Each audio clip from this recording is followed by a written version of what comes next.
I'm Deb Krause, president of Eden Seminary, and on behalf of the Eden community, I welcome you here to the Eden Worley Chapel. The Worley Chapel is named in honor of the Worley family. Eugene and Alan here on the back wall, or the front wall, however you want to say it. And I name them, and I name Eugene in particular, in this tribute to Marilyn Stavenger, because Eugene Worley was the president of Eden Seminary when Marilyn Stavenger was called to the Eden faculty in the late 1980s. She was a pastor in Toledo, had served her entire life in pastoral ministry, and came here with that wealth of experience and expertise and scholarship to bring to the Eden faculty. And that vision of a theological school being led by a professor who was deeply rooted within parish ministry and the potential of parish ministry for, as Pastor Bruner just said, changing the world, was her incredible gift and legacy here at Eden Seminary. Marilyn Stavenger was the professor of contextual education and community engagement.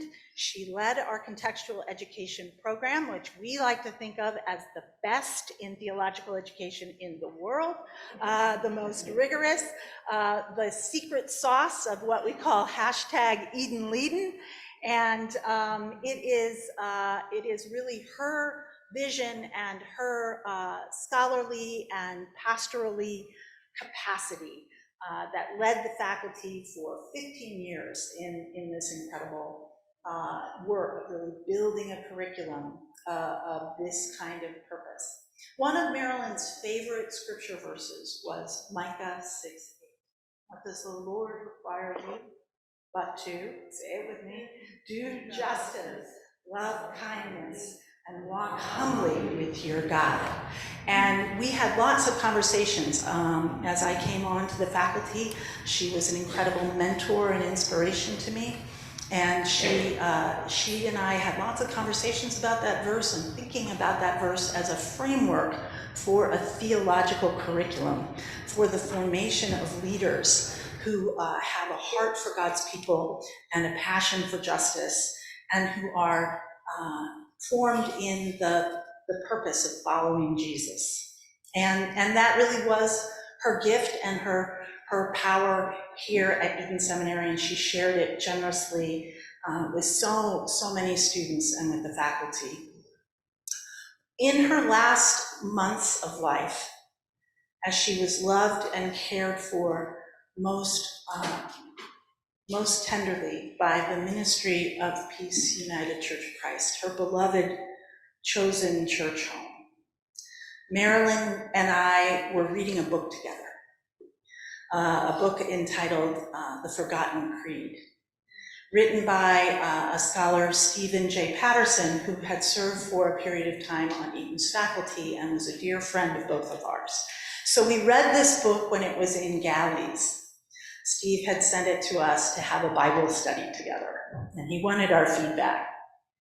And as we would read it, chapter by chapter, week by week, and we would visit, Marilyn would say, "This book is a game changer. Peace United Church of Christ is going to be so formed and empowered by this vision in its Christian education and in its mission of understanding the call of the church to solidarity more than charity, to justice work, and to really understand that as the foundation of our baptism." And so a forum like this, Marilyn no one would be more happy, no one would be leaning in harder to this forum, listening, sharing, agitating, questioning, wondering, dreaming than Marilyn. And so while I'm sure it makes her very happy to have this forum named in her honor, what makes her more happy is that we're really doing it, and that work is going to come out of it, work for God's justice in this world that is so desperately in need of this voice and this witness. And so welcome to this forum named in honor of our beloved saint, Marilyn Stavenger.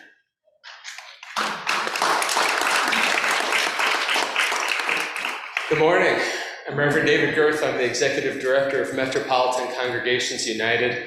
And I just have to, President Krause inspired me to say one thing about Marilyn Stavenger, which I want to bring into this room. As my supervisor for my contextual ed, she encouraged me to be both accountable and creative. So I hope we bring that spirit into this conversation today, because the theme, citizenship, actually matters deeply.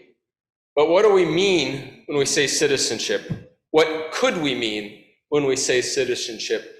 Who do we include when we talk about citizenship?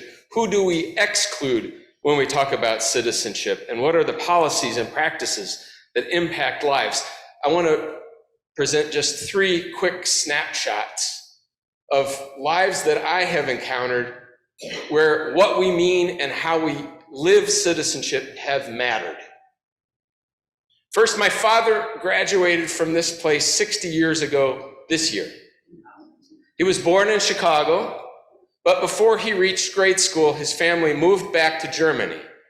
His father, a naturalized US citizen, his mother not naturalized, and they got stuck in Germany during World War II because, since my grandmother was not a US citizen, they were not going to let her leave, and the family decided to stick together. After the war, when the Soviets occupied East Germany, they decided that it was time for the family to split up, and they sent my father back to the US because his birthright citizenship let him leave illegally and enter the country legally. And within 5 years of the end of World War II, he had graduated from high school and joined the United States Navy, and he served on an aircraft carrier maintaining radios on the airplanes that flew off of those decks. Having grown up in Nazi Germany, he was granted citizenship by his birthright. In contrast, a few years ago, there was a time when there was a chance of comprehensive immigration reform, and a young woman, high school student, began working with MCU on these issues. And she told her story of being born in Mexico, but growing up here since an infant, more American than my father in all other ways than legal status.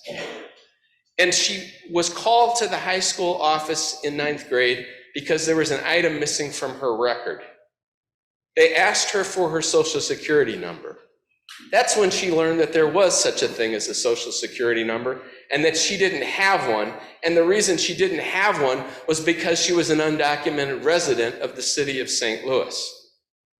She had been translating for her parents, who didn't speak much English, in all sorts of important adult matters, and yet she didn't know that she was undocumented. More American than my own father. And the third image is from a colleague of mine who worked in public life for years and years and years, and then was convicted of a felony and served time in a federal penitentiary. Last summer, we were together with a group of people, and he was talking about the inhumanity that he had endured in that federal penal system.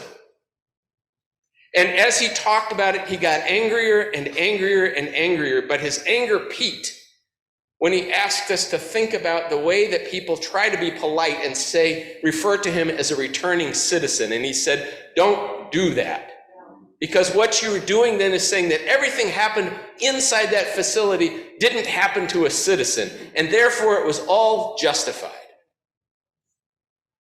What do we mean when we say citizenship? Who do we include? Who do we exclude? What could we mean? Today is about that reflection. Our panelists will definitely help us dive in deep, and you will have opportunities to engage all through there. But we know that just as valuable as this conversation and the action that it's going to generate is the relationships that we introduce to each other in this room. So we want you to take a little bit of time. The folks who are joining us on Zoom, you'll be paired up with a partner. Those of you in the room, I want you to just turn to somebody. Maybe you can turn to somebody you don't know so well. These are the questions.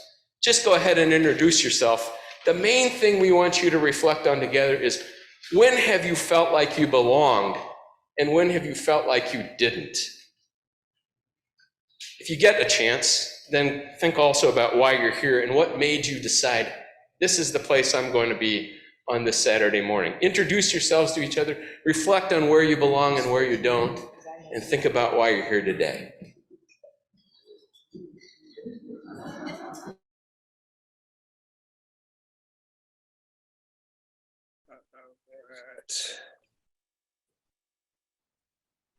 It is an organization that works within reproductive health. And she spent 14 years doing that work, and she hasn't stopped. Just even though she's changed the title, she has not stopped that work. She was motivated after the death of Michael Brown Jr. in 2014 to come back into pastoral ministry. And there she took on the role of senior pastor of Christ Church Maplewood in Maplewood, Missouri, here, not very far from these doors.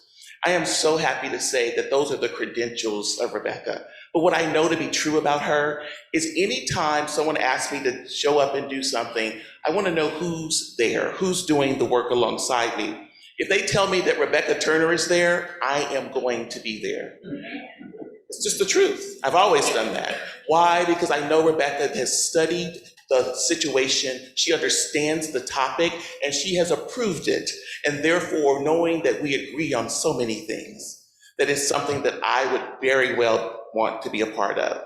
So without further ado, I want to just introduce my friend and a friend to us all, someone who works within immigration, someone who works within reproductive health, someone who works within the work of social justice. Why? Because it is not a one-faceted thing. It is a multiple, intersecting, layered process that we cannot think we do once and that's it. It's an ongoing work. And so Rebecca, thank you.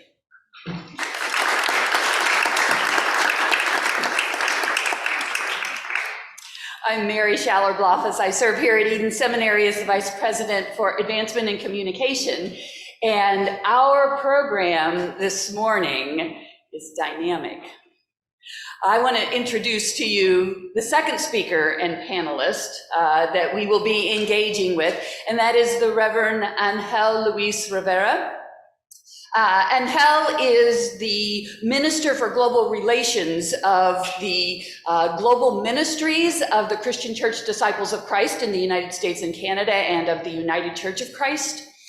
Angel has served in that particular position for about 8 years and is a resource for helping congregations and people in the United States and partners all over the Latin America, Caribbean region to know each other and to be partners. Reverend Angel is passionate about partnership. I had the good pleasure to be able to work with Reverend Angel for many years, over a decade, and know that he brings into this work past work in the Latin America, Caribbean region, where he served in multiple leadership positions in the Council of Churches, in executive leadership in CLI, which is an ecumenical council of churches. He has been a coordinator of the faith, economy, and society programs for CLI. And Reverend Angel is a lawyer in human rights, in constitutional law, in labor law, and so brings those fields together. And so as we consider today, participating, belonging, what is it that citizenship, what is it that we are about as part of the oikumene, part of the global family of God and God's creation? We will be blessed by these perspectives, not only of Reverend Angel, but of the perspectives of the partners from Latin America and Caribbean that he brings into our midst. So we will be blessed, and thank you for being here.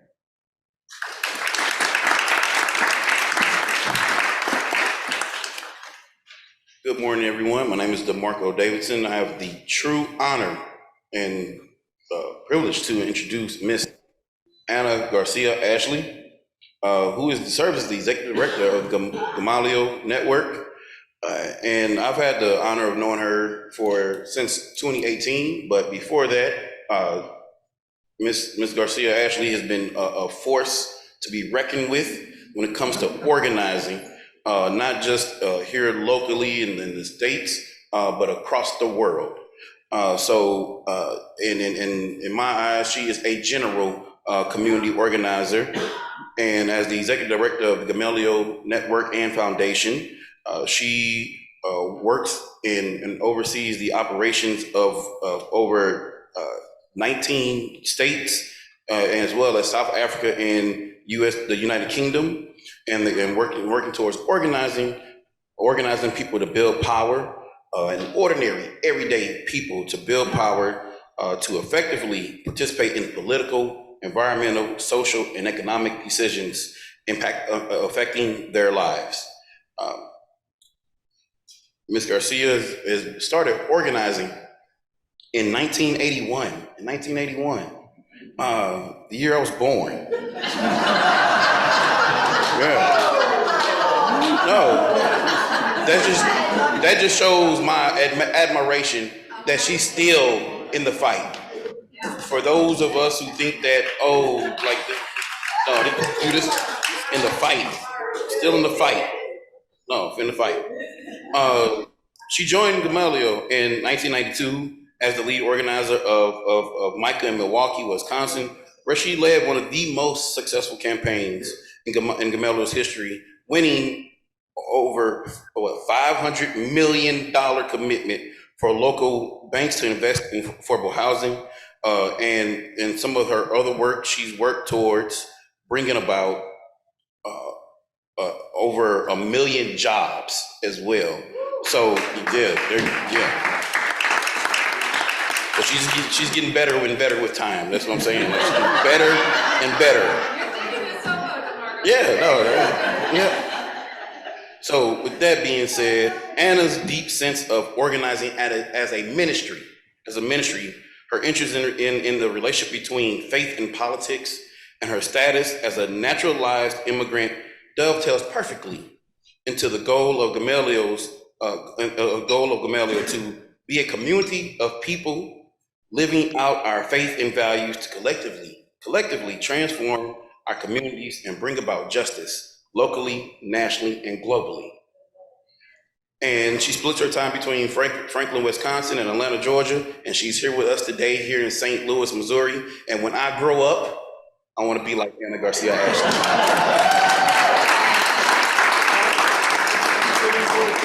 We'll now hear from the panelists, 20 minutes each.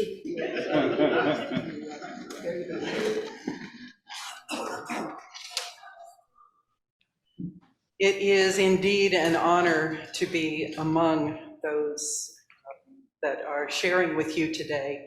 To be with these incredible speakers is one of my greatest honors. So thank you to those who have invited me, and thank you for letting me tell my own story. Alex Garcia entered into sanctuary at Christ Church in Maplewood on September 19th, 2017, and left on February 24th, 2021. What this means is that he lived in and was unable to leave the church building for 3.5 years. It would take me a very, very long time to attempt to summarize all of the things that the church did during that amount of time. So to begin, I put together a slideshow for you to watch, because we know even one picture is worth 1,000 words. This should help you understand what we did.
So to give words to some of those pictures. When anti-immigrant rhetoric swelled, the Justice Committee at Christ Church began working with the Interfaith Committee on Latin America in January of 2017. In September, the executive director called and asked if we could offer sanctuary to Alex, who was told that he had to report for deportation. We had to work quickly to prepare an apartment in the church. Teams were formed to provide him with food and necessities, and around-the-clock watch was recruited to watch for church invasion by ICE. The strategy was to tell ICE exactly where Alex was staying and to work with media and elected officials to make it as public as possible. The intent was to heighten public pressure against the unjust removal of a good community member. That is the word I use instead of citizen. And then to get ICE to rescind the order of removal. One assurance of Alex's safety was that ICE was under orders not to execute removals from houses of worship. We were always concerned, though, that that order could change. Interfaith Committee on Latin America, which I will call IFCLA, Christ Church and our coalition partners engaged in all manner of direct action, lobbying, and protest. We brought in local, state, and federal representatives to meet Alex. Clergy got arrested at the local ICE office. We held vigils, marches, letter writing campaigns, public presentations, and went to Washington, D.C. Our church members accompanied other immigrants to hundreds of ICE check-in visits. It was not until after Biden was inaugurated that the tension began to ease a bit. The St. Louis ICE office personally assured Alex's attorneys that they would not seek to deport him. And so, as publicly as he had entered sanctuary, he also left, returning to his wife and children. In the meantime, they'd had 3.5 years of living apart. He hadn't been there for the soccer games, the first days of school, the school programs, the birthdays and holidays. Did you see how they grew up over that time? I hope that was really obvious. The children had been young when Alex entered sanctuary and couldn't understand why their dad wasn't coming home. While the family was to remain in contact with one another and had the opportunity to be together regularly, there is no doubt that the church was in fact a prison. The emotional cost paid by Alex and every member of his family was enormous. It's been 2 years since Alex left the church. He and his family are still in Maplewood and are still members at Christ Church. They love and appreciate their relationships with the church, but it's hard for them to attend because walking into the building triggers all of their trauma. While today, Alex is living and working with some freedom, his undocumented status has not changed at all. And the tide could just as quickly turn against him again as it did during that time. Would he want to return to life in a church basement? I know that our church would welcome him with open arms. And yet I doubt he would make the same choice again. Being imprisoned even by benevolent church people is a horrible way to live. It is not the answer to the problem. Offering sanctuary is a lesson in white saviorism. I still think about how brave Alex was to entrust his life to a bunch of white folks that he had never met before the day that he walked into our building. I remember how scared and depressed he looked, and how depressed he was that we really never saw him smile until his family moved from Poplar Bluff to Maplewood.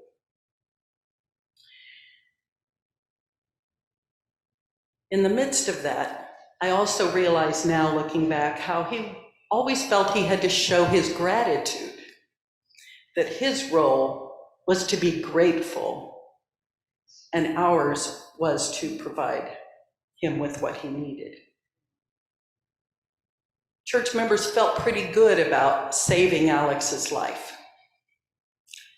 But if he owed his life to us, what position was he ever in to tell us what he needed?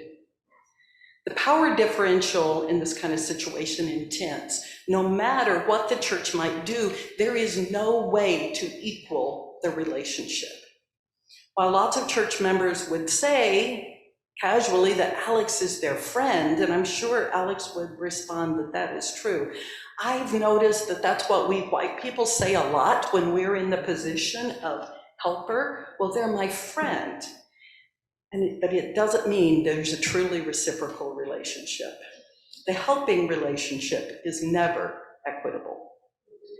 It keeps good white church people holding the power and the person receiving help always indebted, always dependent. We also saw a lot of white saviorism by people who wanted to bring food to Alex or toys to the children.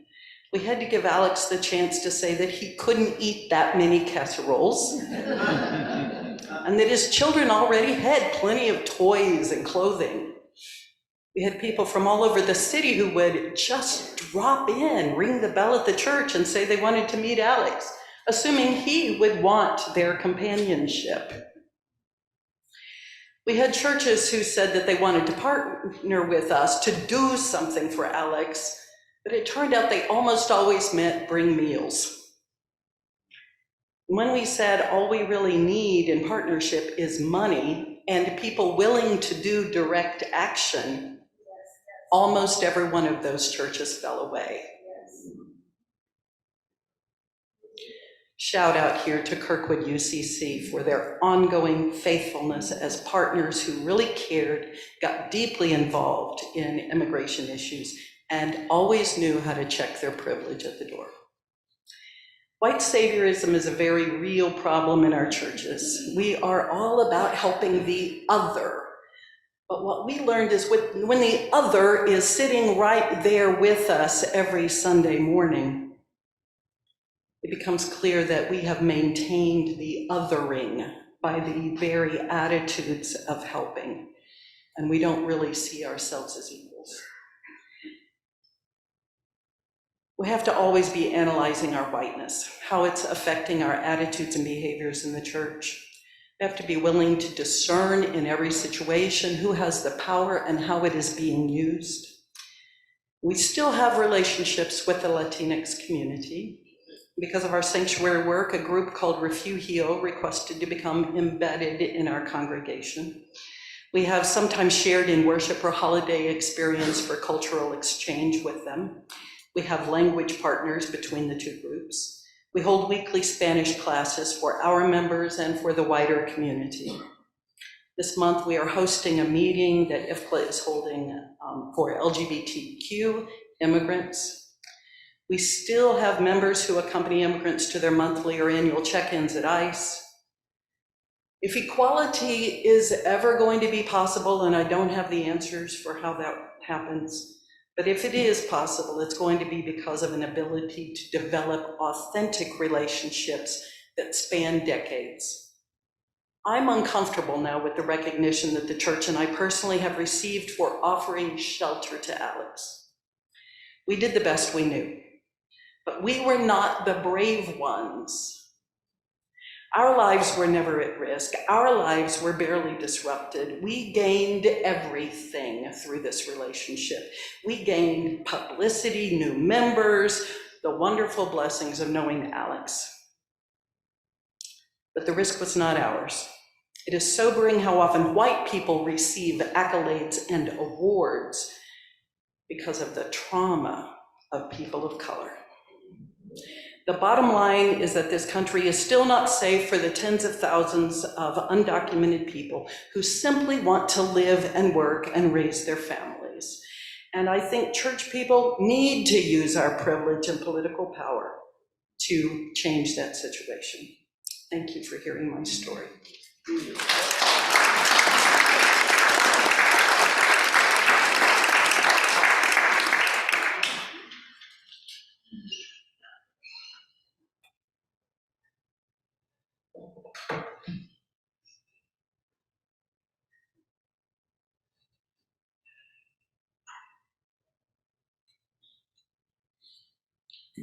Thank you, Rebecca, for this moving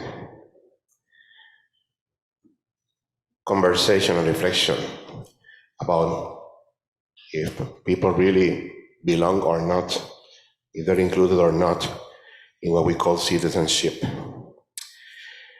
Blessings, everybody. Buenos dias. It's a real pleasure to be here. And thank you for this opportunity to share these reflections about citizenship.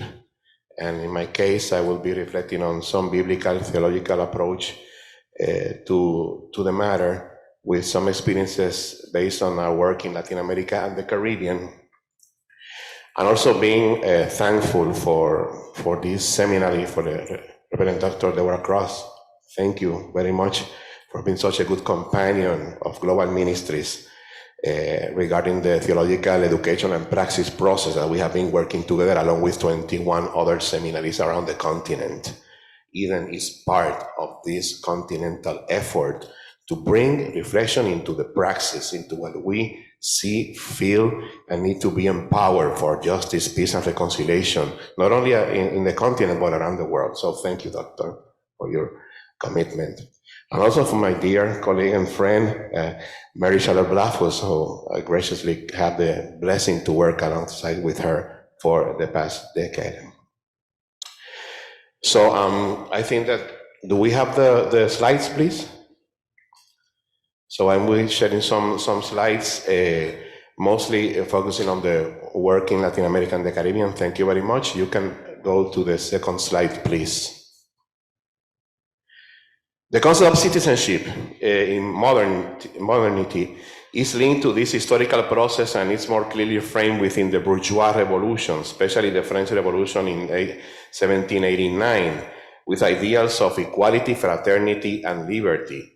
And with this revolution, the notion of the rule of law arises, opposed to despotic aristocratic state of the exclusive responsibility of the nobility.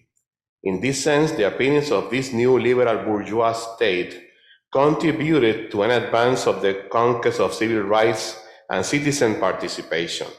So in the 16th century, Martin Luther perceived this very well when working on the notion of beruf, or vocation, as proper to Christian life in society.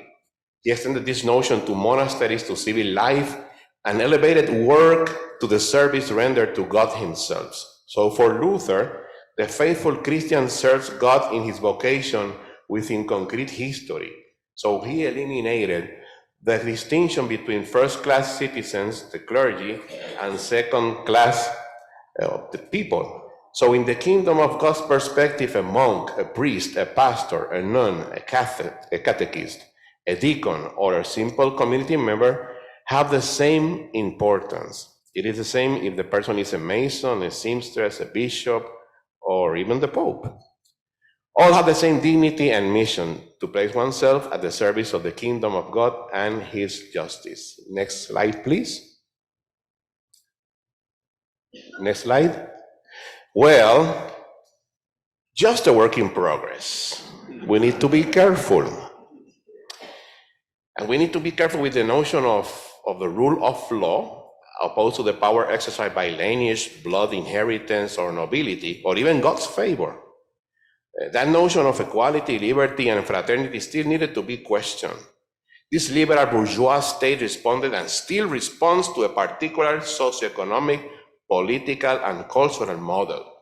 Francine Kelamer, a German Costa Rican theologian, clearly states in his Globalization and Human Rights Studies that the uprising of this new dimension of democratic human life, along with the revolution, could work at some point, but he also stressed the emergence that this revolution constituted the model for the world capitalist market at that particular moment in history. So as reflected through the French Revolution, the concept of humanism would still be reduced to a humanism of the abstract human being, seen more as an owner. But that revolution, as close as it was to the emerging bourgeois society, brought up some seeds that could form a new humanism. Hinckelhammer said that the revolution introduced the main political legal category of citizenship. And with that, Hinckelhammer established the introduction to the base of modern democracy, even if from the start it was kind of reduced to white men. So this category, and that's a very important thing that I want to share with you, and we can have a dialogue about this, is how citizenship could develop and grow into new notions of the well-being of us as human beings and the care of creation. Every time we take the streets, every time we fight for rights, every time we fight for the needs of the people, because when we do that, then our citizenship grows and get into new meanings. So this particular meaning of citizenship, as Hinckelhammer is saying, will define the future struggles of emancipation in humanity. So the human being is not only the bourgeois concept of being citizen, but also the person who can turn to liberation beyond the limits of that particular bourgeois society. So now that we gather here in this forum to consider how to participate and relate as citizens within realities and possibilities, how can we redefine exercising our citizenship in such times like this? Next slide, please. The other one? Oh, the other one. No, the previous one. Oh, that one. Okay. So Robert Schweich, a Brazilian Biblist, introduced us to a kind of exercise of citizenship, giving the account of the witness of Jesus Christ. He said that in his journey through the roads of Palestine, Jesus led to a movement like no other in his times, neither orthodox nor revolutionary in the manner of zealots, hitmen, or even Maccabees. His preaching and practice pointed to another radicality. He told the multitudes that follow him like sheep without a shepherd, the time is fulfilled and the kingdom of God has come near. Repent and believe in the good news, as said in the Gospel according to Mark chapter 1, verse 15.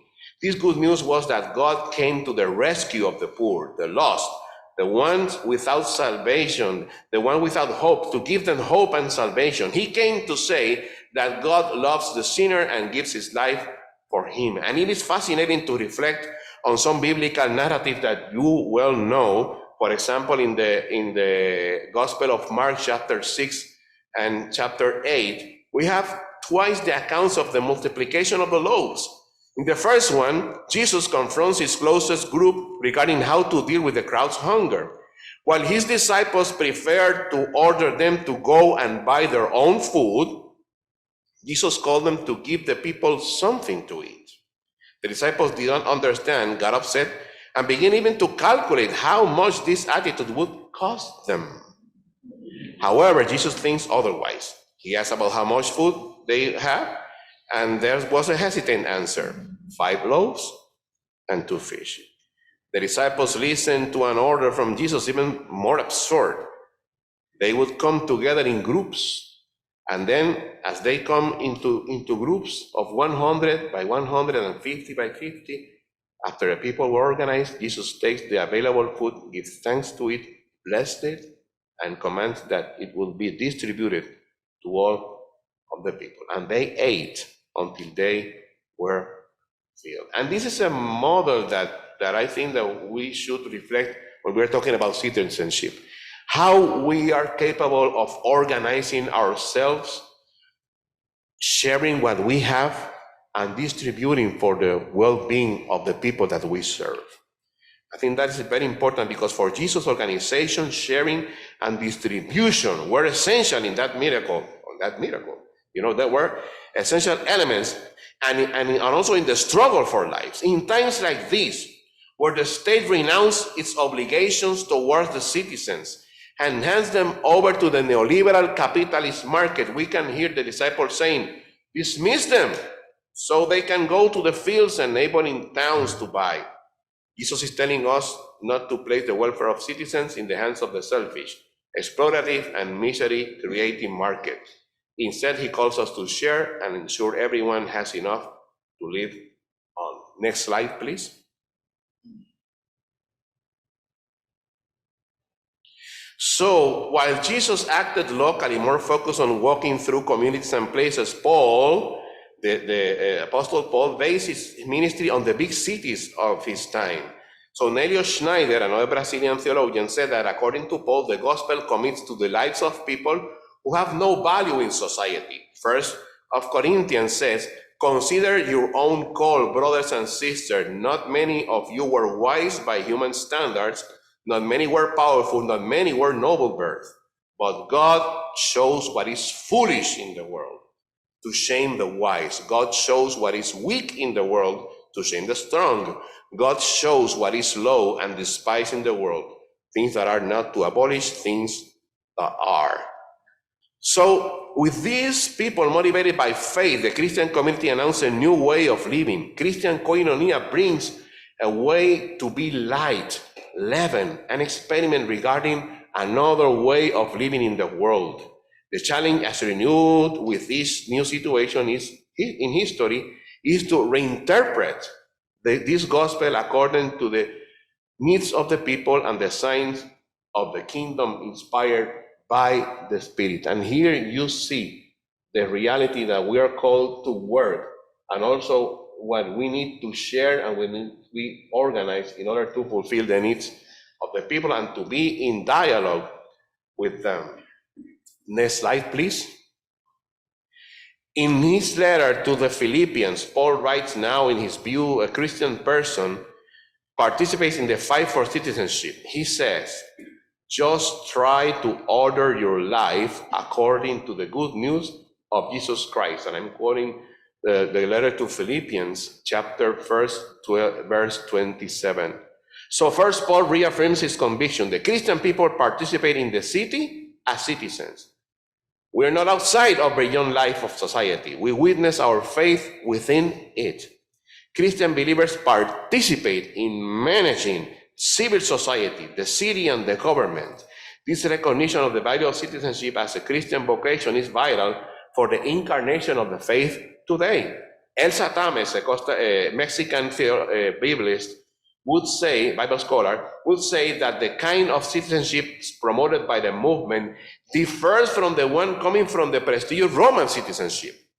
Heavenly, he calls it, it has to do with this behavior as citizens of another state, opposed to the Romans, radically democratic, and concerned about the poorest, like slaves, for example. This means that if Christians participate in organizations that fight against hunger and misery, or in municipal councils for children and adolescents, immigrants' rights, or even health, they do what corresponds to the concrete experience of faith in the world. It is not something optional. It is commitment according to faith. Besides, James is right to condemn the religion not materialized in deeds. And this is an image from a work we developed in Ecuador with an ecumenical network where the people get credits to invest in their communities, because one of the most awful experiences in Ecuador is that people don't have access to credit. Indigenous communities don't have access to credit because they don't have property to put into the deeds. So they organize and they bring soft loans to communities so they could invest in their crops and in their well-being in the highlands of Ecuador, specifically in places like Tungurahua, in places like Otavalo in Ecuador. So this is one of our partners in the country of Ecuador. So how can we bear witness as citizens out of a faith incarnated in the needs of the people? I think that's something that we need to continue reflecting. Next slide, please. So secondly, the Christian person must exercise his citizenship in coherence with the gospel so that his participation in the destinies of civil society is a testimony of the love of Jesus Christ. Being worthy of the gospel implies assuming ethical position of respect for others, truth, and humility. And Jesus said to the blind man in the Gospel of Mark chapter 10, verse 51, what do you want me to do for you? We're always ready to roll up our sleeves and get our feet dirty in the mud of historical struggles. And such an exercise of citizenship is not just something individual. As if what to do was left up to each one's criteria. It is first and foremost a community effort. And in this sense, the community is qualified and permanently seeks to qualify to participate in an organized way in the management and transformation of life and in society. Albergue Las Memorias in Tijuana, Mexico, works with people with tuberculosis, AIDS, and COVID-19, 3 different thickness, and how they deal with all of these people who have been rejected by the state of Mexico. So it is important for us to deal with the needs of the people.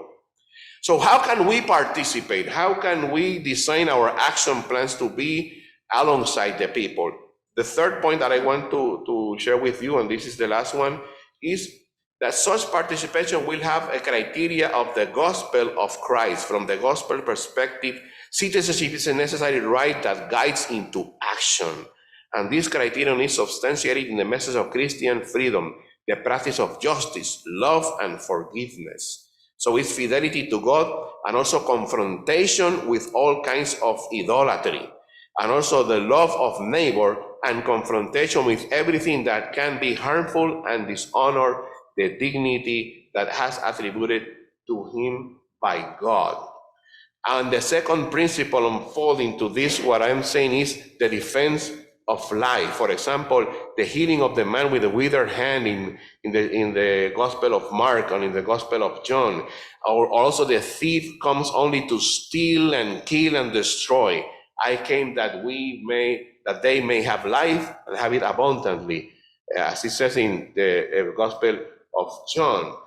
It is a matter of equality, participation. It is the exercise of citizenship manifested in a militant spirituality, having on the one hand tenacious opponents of the project of new solidarity and this kind of society, but in the other part, people who are willing to defend it, even at the cost of losses, persecutions, and their own lives. So we need to summarize how Paul understands the experience of this civic faith and to fill with 2 complementary principles.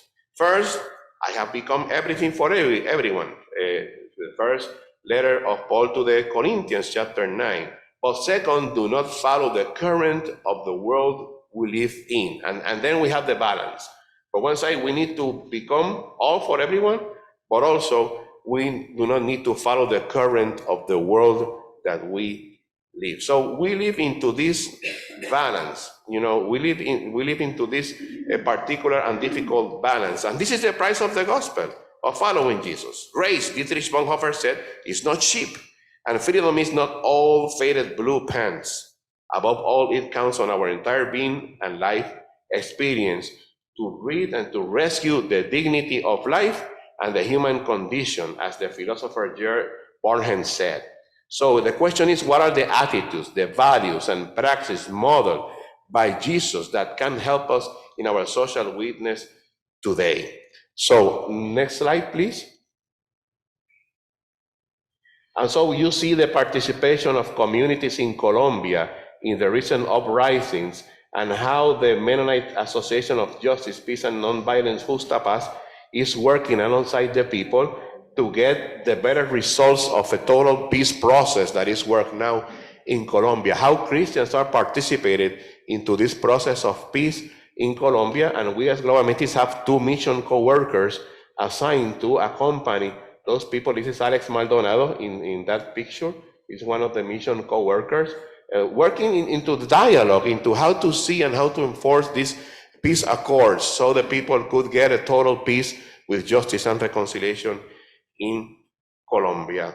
So, by way of conclusion, we are called to exercise our citizenship from a perspective of integral salvation so that every day a new sensitivity translates the actions of the Spirit. Out of our faith, we affirm that death is not the final destination of the human being. We serve to accomplish the fullness of life. And we know, suppose that we shake ourselves from despair and let the eye scales fall. In that case, we could also experiment with resurrection and throw ourselves to the promised land.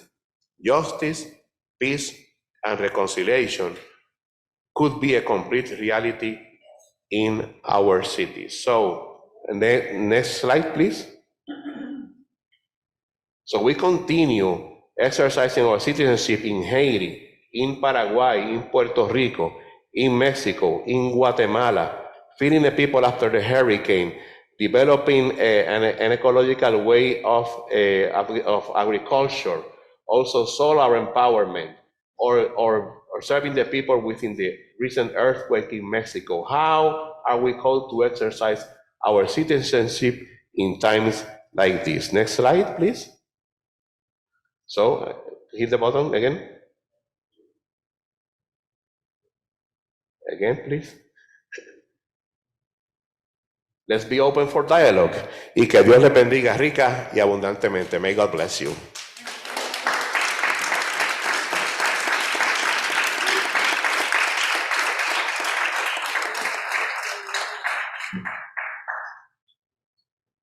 Buenos dias, buenos dias. And let the church say amen. Amen. So Pastor Wendy was right. We're coming to church today. And I don't know if you noticed, but you had fabulous preaching, theology, and then you throw in the angry Dominican organizer. So I like to, let me do the Gamaliel protocol first and thank Deb. We have a fabulous partnership with Eden Seminary, even though this is the only time, the first time that I have ever been allowed to be on campus. But there's a lot of Gamaliel people that come here, you know. So I like to thank you for the partnership. And then my vice president, the council of president, Pastor Wendy, who is just amazing and an agitator. And I like to, and we have here Gabriel, organizer with East St. Louis, and also a civil rights of immigrants. And of course, he already met the other organizer, David, Reverend Girth, and DeMarco, and DeMarco already told you how old I am. But one of the good things about it was when being the first immigrant, the first woman and woman of color to ever run a network, the board felt that I needed to come out with a bang, right? So they got the photographer for Obama when he ran for Senate and Obama, and they did that to my face. So they paid a whole bunch of money to make me look like not like me. So anyways, I have to say that I came in and I had a lot of tension coming into the discussion because I had, I trust if Pastor Wendy and Barb and if any of the organizers said this is important to us, then it becomes important to me. I don't have to ask any questions. I just show up, right? But then I began to read in Plane, Trains, and Automobile that the main title of this was citizenship. And so I began to panic because I was just like, this is a colonizer word. I'm a colonized Dominican. How am I going to talk about citizenship? I don't even believe in it. And I've been trying to dismantle that construct, just like we've been trying to dismantle the construct of race.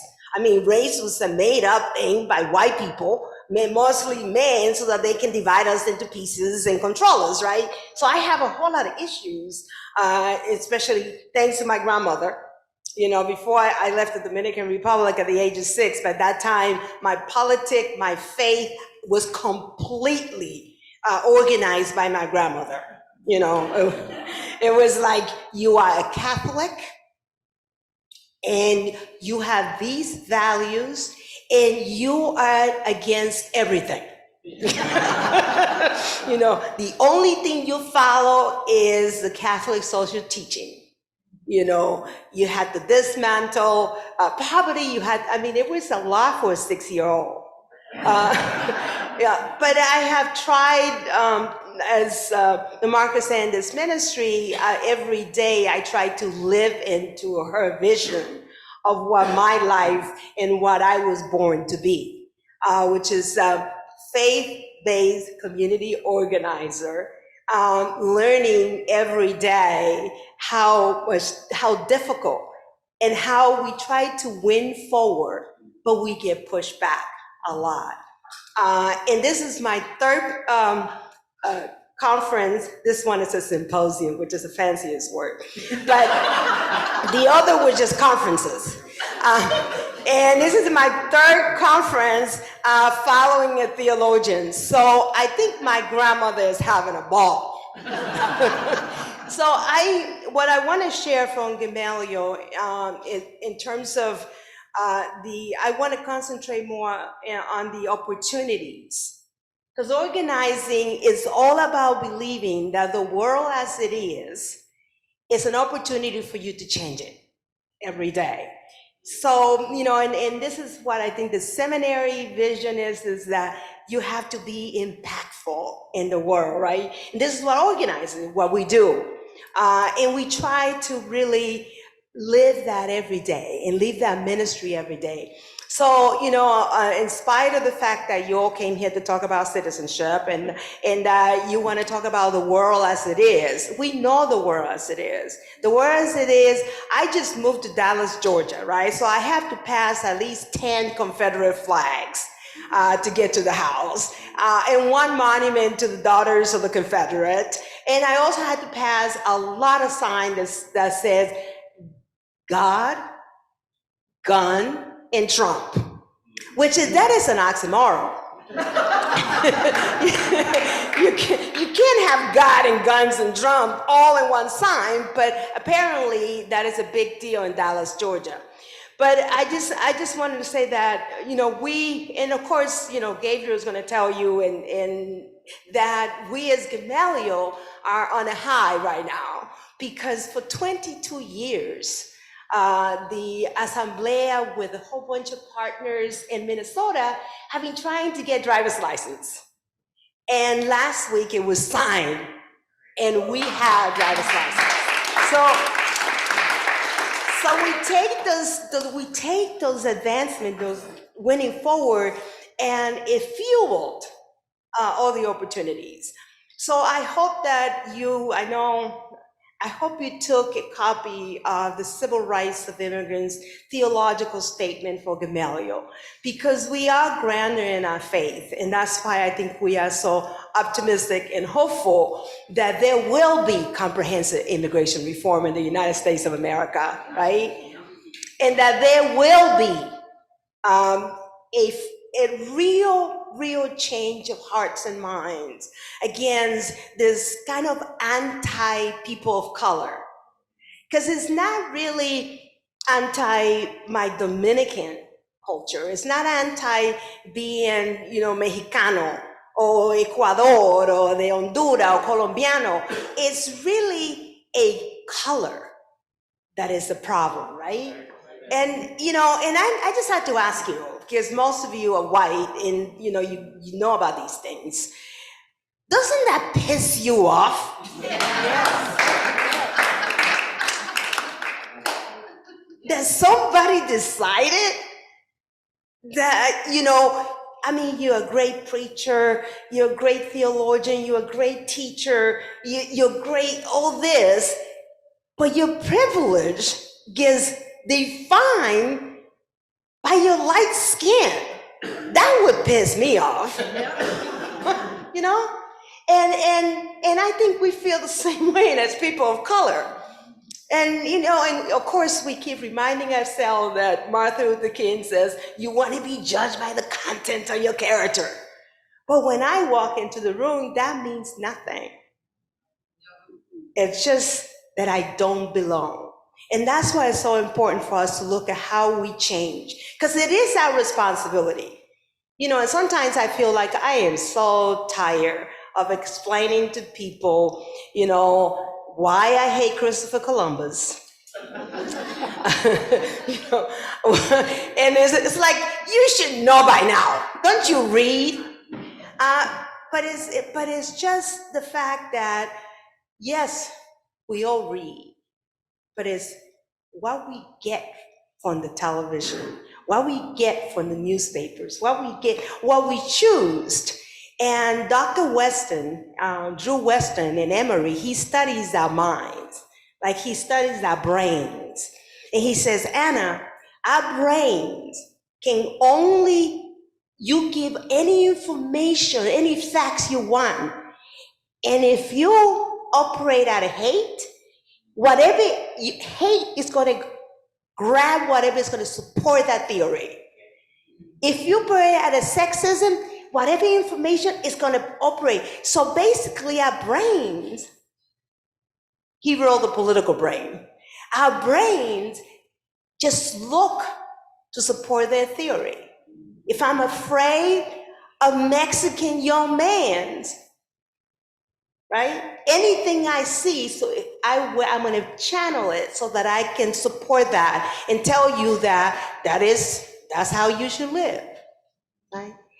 So what I believe that in Gamaliel, and what I believe what congregational-based organizing, what I believe what the trainers in this room do in Spanish and English, is that they challenge your brain.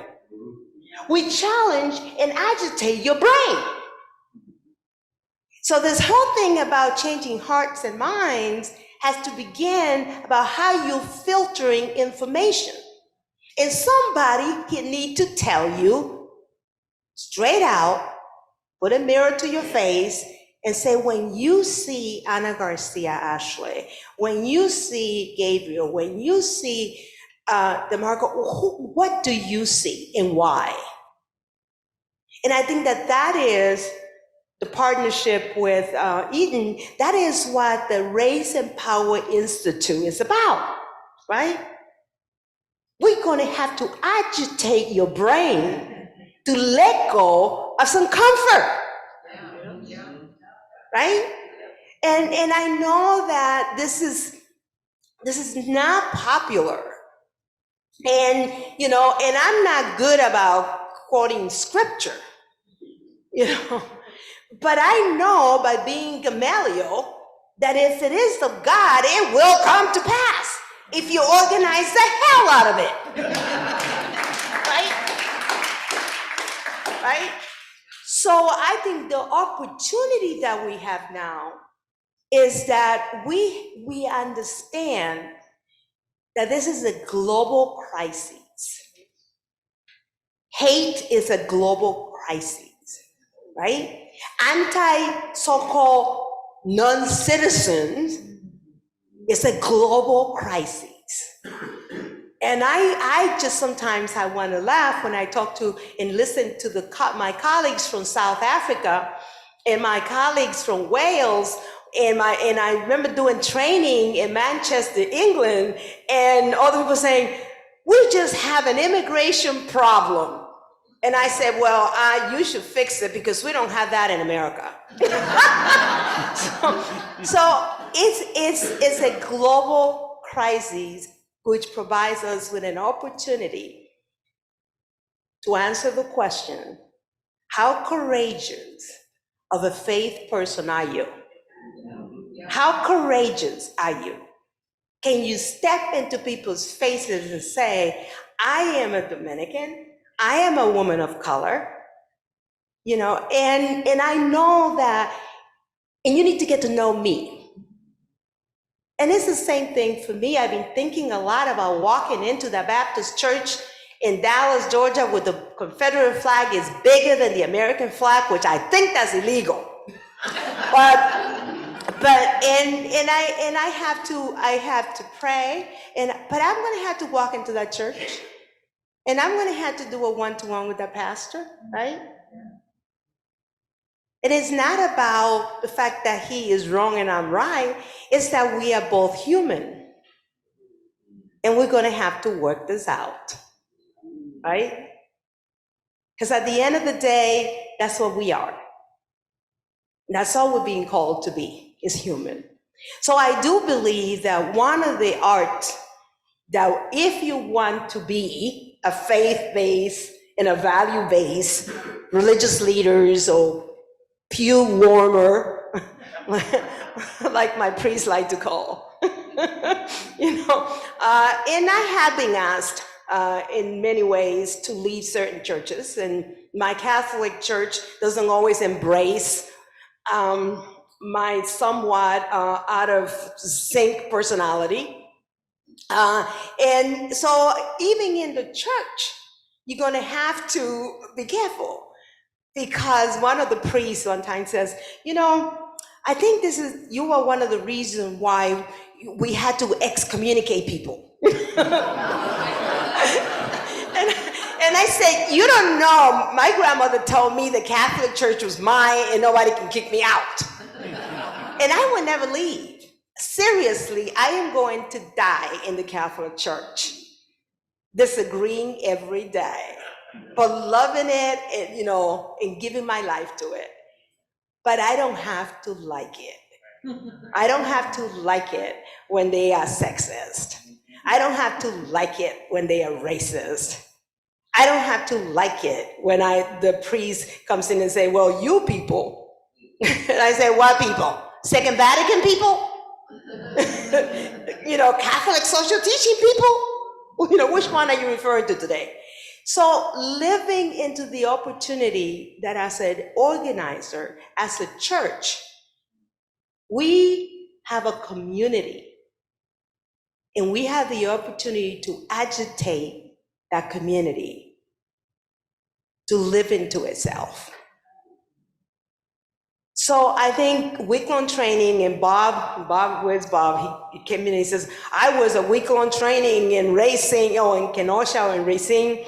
And let me tell you, Gamaliel week-long training is not for the weak, right? At all. Can you testify? Can I hear an amen? Amen. Right. Because we are not going to baby you at all. We are grown folks who have a world that is in trouble. And if we go, right? And if we go around saying that we are the people we've been waiting for, so get off your butt and do something. Right? And so that's what we're being called to do. Being called to do power analysis, being called to do the one-on-ones, to do all that stuff. You can talk to DeMarco and I try not to call Reverend Girth David in public, because but you can call him, and we have tools. We have tools, because we are not sending you out like the little man in Tiananmen Square. What happened to you remember how painful that was? What happened to the little man in Tiananmen Square? Oh, DeMarco, I'm the only one that remember because I'm old. He got run over by a tank on international television. We don't want you getting run over by a tank. We want you in community. We want to organize people. We want to organize our resources, and we don't want to be treated as a victim. I'm an immigrant. I'm a woman of color. I am not a victim. I'm going to tell you, like Chris Rock always says, the emergency room is full of people with paper cuts. You know, they are real victims. And we, Gabriel, we are not it. We are fighting for our own liberation, and we want partners. We want real partners. And I think that that's the opportunity that we're here today, because we know that real partnership makes about change. And that's the opportunity that we have as people of faith, is to bring about change. Maybe not in your own family, because I have a Trumpist, my youngest brother. And, we could kill him.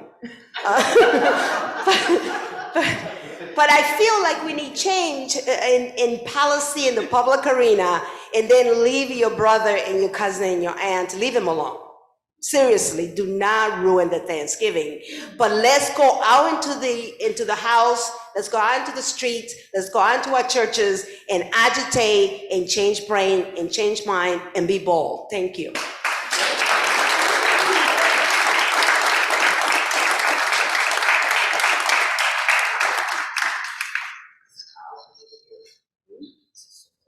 Wow, thank you, speakers.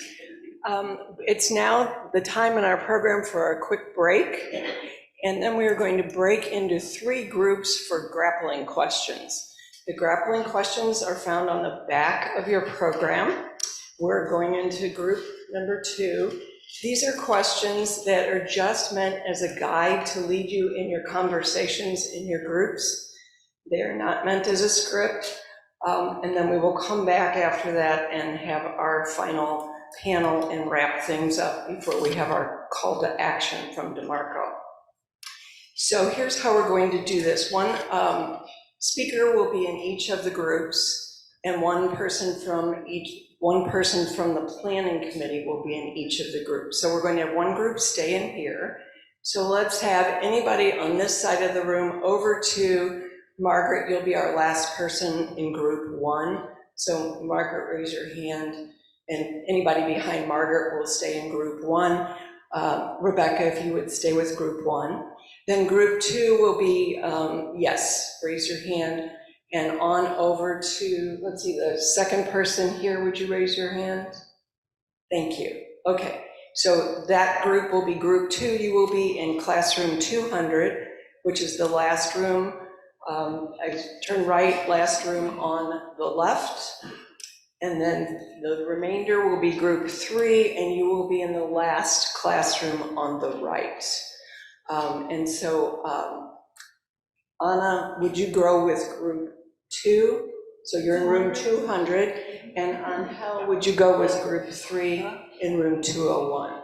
So please stop and get a refreshment, and then head on into, we are running a few minutes behind the program, but we have time built in at the end. So we will just extend the break until, let's see, what time?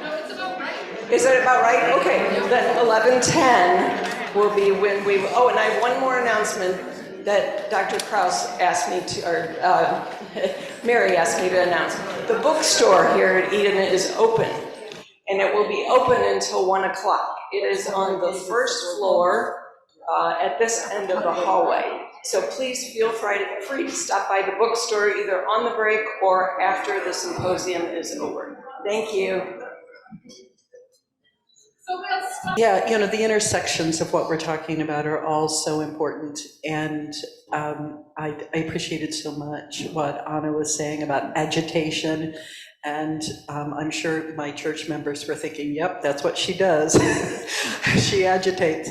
And my primary reflection on kind of all of this so far and the discussion that we had in my own little group was, it's really typical for white people's response to be one of paralysis. That we go, oh my, the issues are just too big and there's so many, what do we do? And do we go local or national, or what do we do? And it's a really typical white response that we do that. So, I'm not calling anybody in particular out by saying that, but I bet that happened in all 3 groups.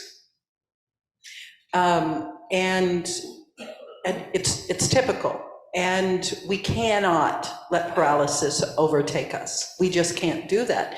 And so pick one, pick an issue, pick a level on which to do your work, always keeping your own mind open to how that intersects with other issues and other, certainly, welcome. But we have to get beyond the paralysis. And there's a million ways to get involved. There's a million different organizations to work with. And I just don't think our white paralysis has a really good excuse. Okay, interesting enough, I have the opposite experience as a immigrant woman of color in a room and as organizing trainer.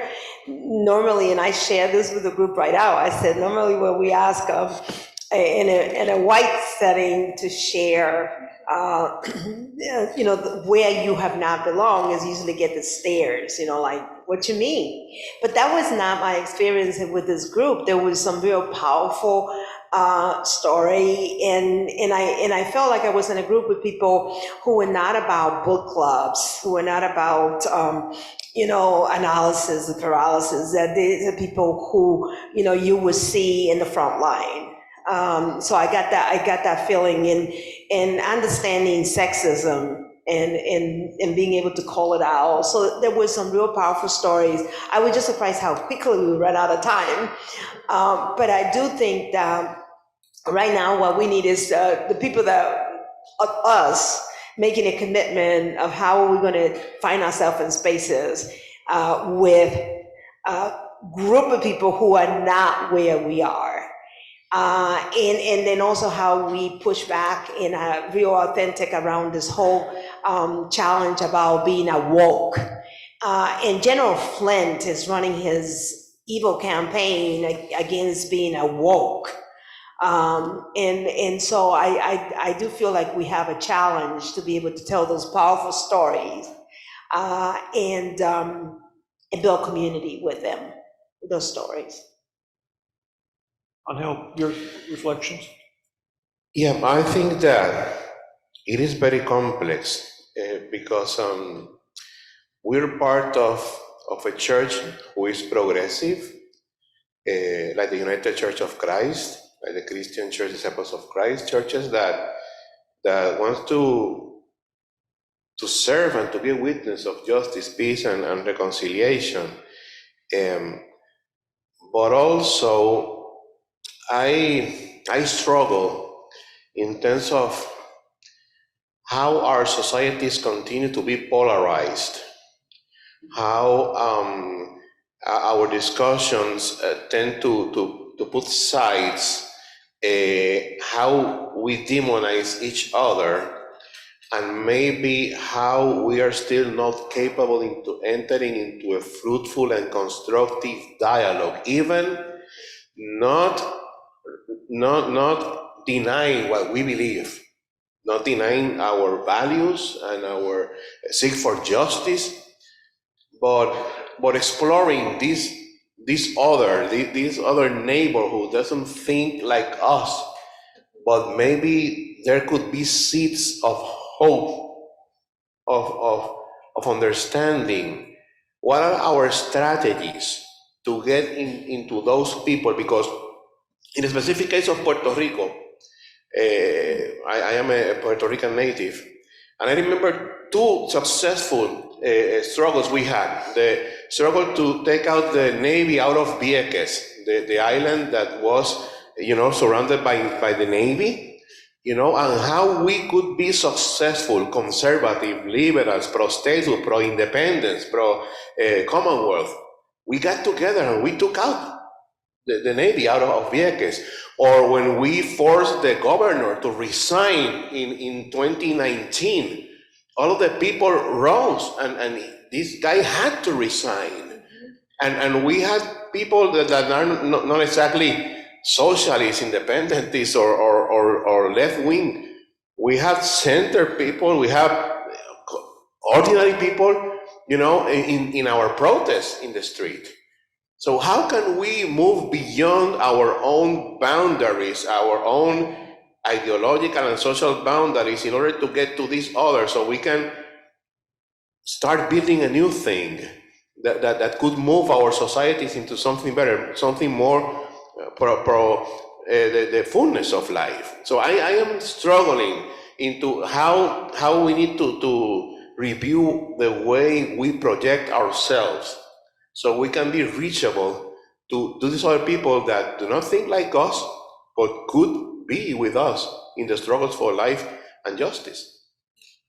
Thank you. I want to pick up on Rebecca's mention of white paralysis. I'm interested to hear your thoughts on these choices we have in terms of work we try to do just with people in our own congregation versus joining with other congregations versus working with MCU, Gamaliel, or other organizations to do this important work.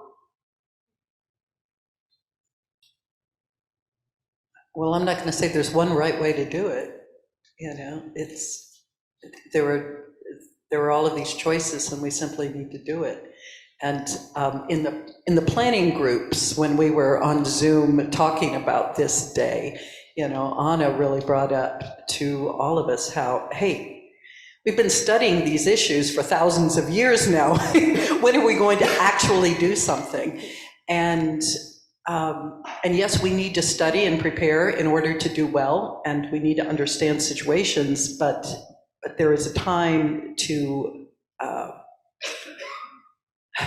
I personally think white paralysis has to do with often our desire to do something in a nice way and not to agitate, as Anna has said, that we don't want to upset our neighbors. We don't want to say something that offends anyone, and so we want to keep with white nice.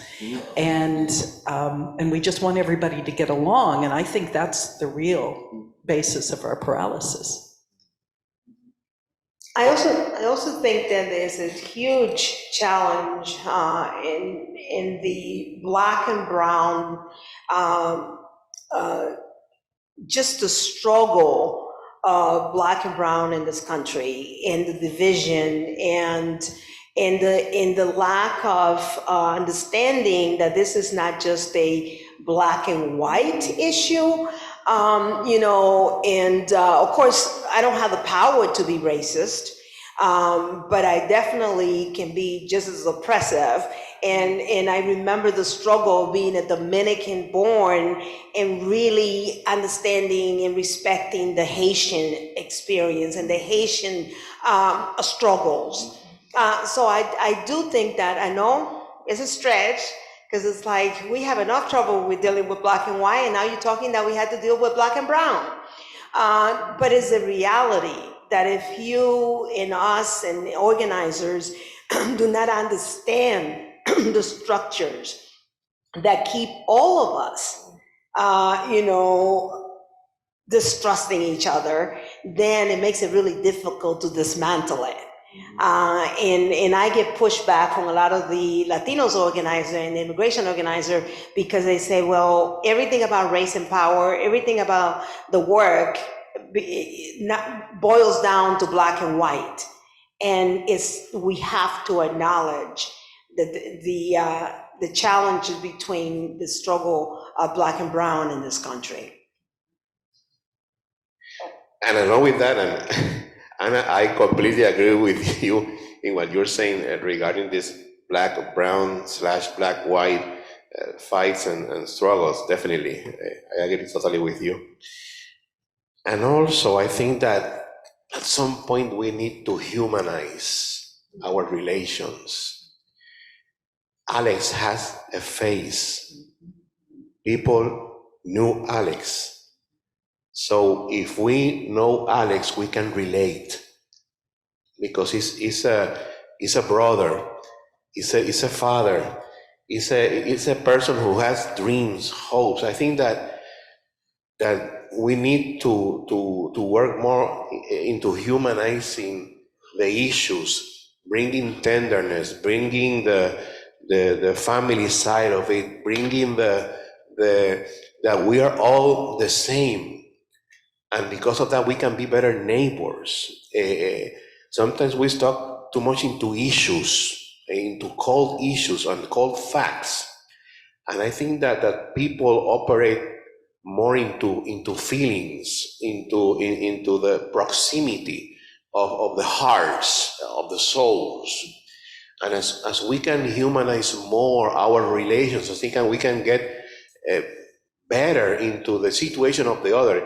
At Global Ministries, when we travel with delegations in our pilgrimages, that's the objective that we have. So they can know Cuban families, and Cuban families are suffering because of the economic sanctions that this country is imposing into Cuba. But what does that mean to the average Cuban, to the people, the Cuban people, everyday people there in the country? So let's engage into dialogue with those friends, brothers and sisters, and in different countries, Ecuador, Guatemala, our neighborhood here, near, humanize relations, to share emotions, to share fears, hopes. And I think that we can dismantle then the fear that is the feed, the food of the conservative and the white supremacy in this country. So, Yes, absolutely.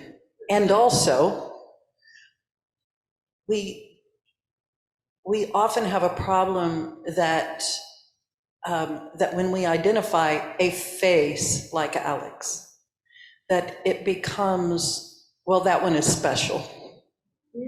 That case is special, and people have trouble universalizing that message and saying, and so the best article ever written about Alex while he was in sanctuary was in the New Yorker, and the author's name was also Alex, and I can't remember his last name. But the title of the article, very lengthy article, was "The Trump-Loving Town Who is Supporting an Undocumented Immigrant," or something like that. And because he comes out of a Trump-loving town, and so the author went into the town to talk to people who knew Alex, but you got this sense of, oh yeah, they want Alex to stay. Alex not the one that should be deported, but it's all those other bad immigrants that should be. Anyone want to respond to that? So where to start then? Okay, from Alex, then let's expand it into Alex, Maria, Jose, a whole community, a whole town. The foreign policy of U.S. that influenced that country and caused migration into the U.S. But that's a complicated task. I can admit it. That's something that we need to work on better. I mean, you had to start somewhere. And the problem is when you stop there. And I think I was never, I was raised to be disagreeable, so I was never in favor of the church sanctuary. And then, one of my mentor kept saying, but it makes a difference to that person, to that family. And I'm like, we need reform. We need to change the policy. Why aren't they in Washington? So it's never an either or, but how you push people to the next step so that they don't stop there and say, okay, we solved the problem because Alex is safe. And I'm saying we have 11 million immigrants right now, this moment, this second, that could be given documentation, and it's not politically, there's no political will. I don't know if you saw the farmer, the poultry farmer in Minnesota who helped push the driver's license over. And it was all about his business, his undocumented people, his worker, and the fact that they needed to drive and be there on time. And that was okay, because they got a license pass. But you can't stop there. You have to push him and say, something is broken that is beyond your poultry farm. And we need to invite you into this bigger struggle. So, Anna, there are people participating today who are asking the question how to get involved. So would you talk about the skills, the approach that Gamaliel teaches through organizations like MCU? I mean, we have evolved a lot in the last 50 years that I've been engaged in congregational-based organizing. And this is, and it might scare people to hear that this is not the Saul Alinsky way. We're talking about race. We're talking about class. We're talking about issues that were not being talked at the back of the yard, right? So I believe that right now, Gamaliel and others, Faith in Action, DART, and part of the IAF, the Industrial Areas Foundation, the former Saul Alinsky institution, that we are looking at organizing, and we're looking at the model of organizing in a whole different way in terms of what does it take to be a powerful leader in the public arena. And what does it take to be a faithful leader in the public arena? So, so it's important to understand the skills of agitation. It's important to understand the skill of an effective meeting. So we are going to end on time today. And it's important to understand, the power analysis and stuff that you might think, well, what does that have to do with me? Well, if you're a person of care, you better learn how to do a power analysis or you're going to get slaughtered, right? So I think that Gamaliel, it has evolved where we want partnership like the one we have with Eden and many other places. We also want to play with the other faith-based network and begin to challenge each other about how we recruit, develop, and retain organizers, and going beyond the issues to know that what we're building is community. And we are called to build the beloved community. And we better understand what that means. And organizing is at the forefront. Gamaliel is going to kick off the whole campaign on building the beloved community. Because we don't want to be against white Christian nationalism. We're all against white Christian nationalism. But being against that does not build community. So we're going to flip it and we're going to be about building the beloved community, but it's because we're against white Christian nationalists.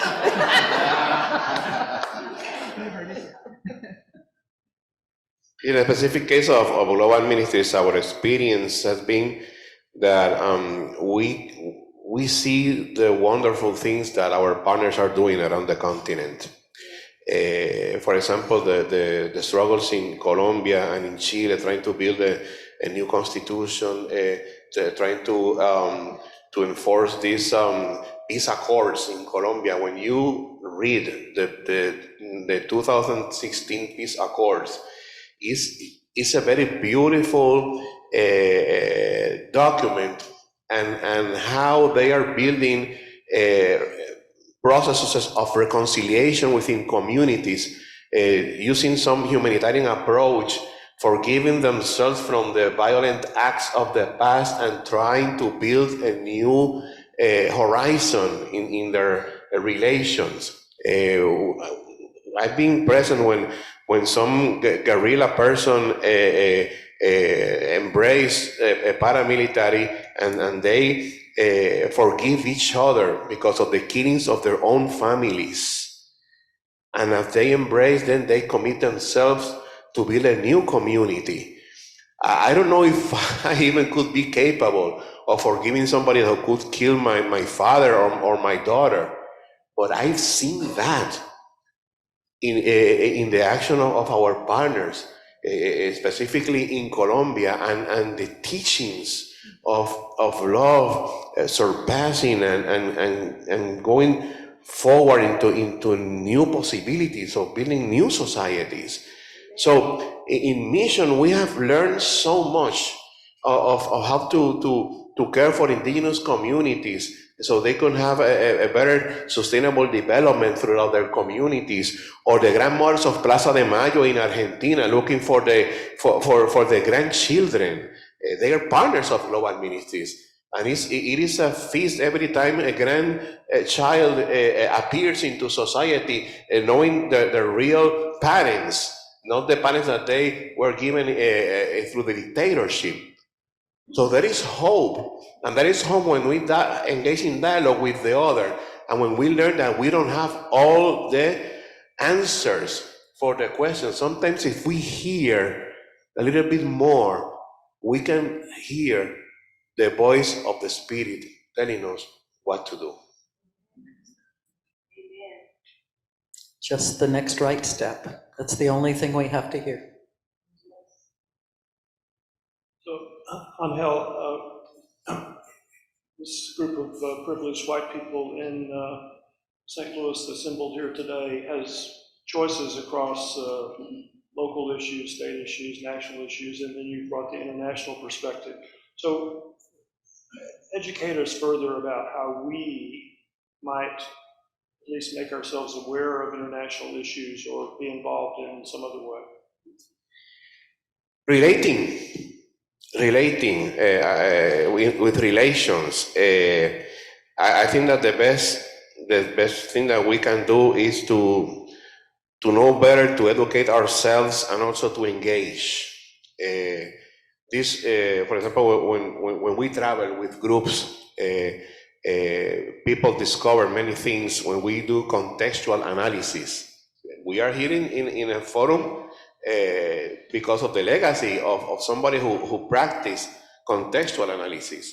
So how we invite people, and these people that travel with us, they got this contextual analysis of the countries where we travel.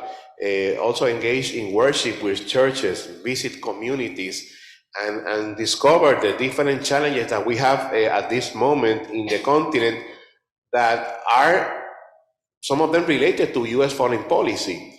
And they learn that foreign policy out of the testimonies of the people in the countries. Not necessarily by reading books. We assign books and people read literature regarding the country, regarding the region that we are visiting. But beyond that, they could know the reality of the people by their own testimonies of the people. Because at Global one of our models is to hear and to share the good news. In order to share the good news, we need to hear the good news first. So we hear from the people, we visit the projects, we see what they are doing, and we learn and we accompany them. So I think it's a matter of hearing, it's a matter of learning, it's a matter of sharing, it's a matter of walking alongside people, but from their own priorities. I remember a time I was in Haiti, and there was this flooding, and it destroyed by, 60 houses.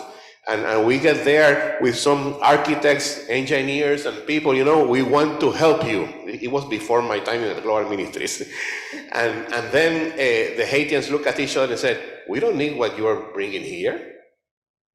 This knowledge, okay, we appreciate the knowledge, but we don't need this at this moment.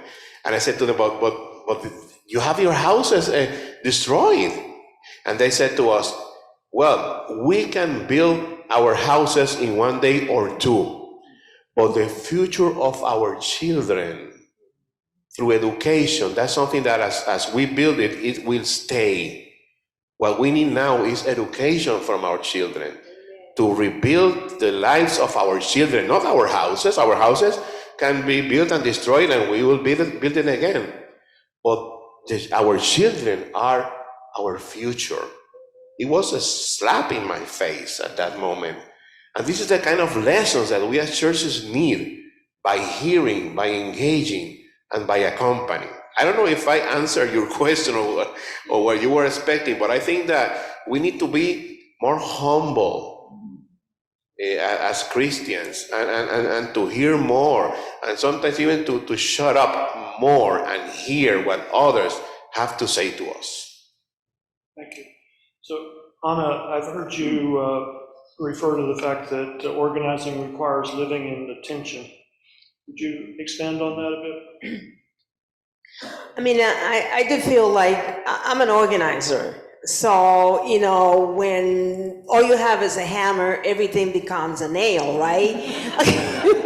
I'm humbled by that. But I think when you have, MCU, UCM, Moses, when you have all of these organizations that have such committed people and trained people and are taking on all these huge issues, you really feel like you should be getting more results. That changes should be happening sooner. But you have to stay in that tension and to know that change takes time, right?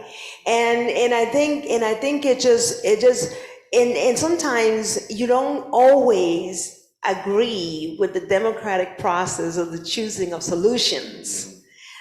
Even your people on the ground. I was convinced that a $500 million campaign in the inner city of Milwaukee was what we needed. Well, that's education, health, there was all the things. So yeah, as a leader and organizer, you have to live in the tension that you don't have all the answers, that you might win forward and then lose, like we see the Supreme Court. I mean, who would have thought that we were going to end up with, such a crazy Supreme Court? I mean, at least they used to be dependable, So you have to now live in the tension of that. A lot of people that are my age, older, we are appalled by the Supreme Court right now. So I think it's always understanding that if you're building relationships, you're going to be in disagreement, and you're going to have to stay in that tension, and you have to embrace tension, because when tension is gone, then you should be in a casket, and they should bury you.